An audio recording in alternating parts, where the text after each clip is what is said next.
Curious kami sa Tamanchiri na restaurant kaya dito kami pumunta ngayon. Galing kami na grocery at nakita namin itong restaurant na Tamanchiri kaya sabi ng alaga ko ay susubukan daw namin. First time naming pumunta dito ngayon at kakain. Sobrang ganda ng lugar, maliit lang yung space pero sobrang linis. Ayan, tingnan nyo naman. At dito yung hagdanan. Meron ding elevator guys. Maliit ang space pero sobrang linis guys. Sobrang nakakagaan kasi meron pang mga halaman at saka sobrang ganda. Meron pang music.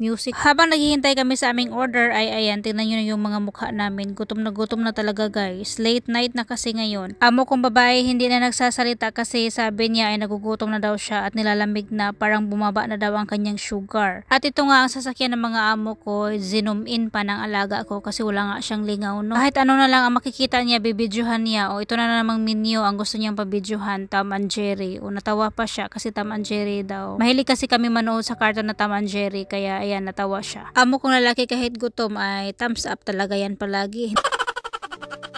Hindi gaya sa amin ng amo kong babae, kapag gutom ay keep quiet na lang sa tabi-tabi kasi gutom na talaga guys. Kasi matagal pa yung on-order namin ay sabi ng amo kong babae ay bidyuhan daw itong mga prices dito na mga nasa menu kasi sa susunod daw ay mag-order na lang daw kami. Pati itong home delivery number guys ay pinabidyuhan din ng amo kong babae para hindi na mawala ba. Picturan at saka bidyuhan daw, o diba? Para daw hindi talaga mawala. At iyan, dumating na yung order namin. Ito yung salad na may manok. Ito yung roti or bread na kinakain.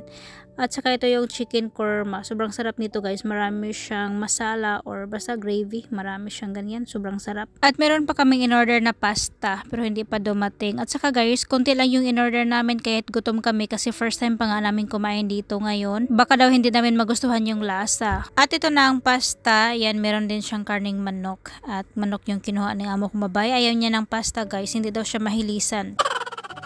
At dahil gutom na kami, nag-focus na kaming kumain at hindi na ako nag-video. At yan, pagkatapos ay umuwi na din kami. Dito na kami sa hagdanan, bumaba, hindi na kami doon sa elevator. Merong magandang mga halaman, pero plastic yan. At yan, masaya ng mukha kasi busog na. At hanggang dito na lang. Thank you for watching. Bye-bye. God bless everyone.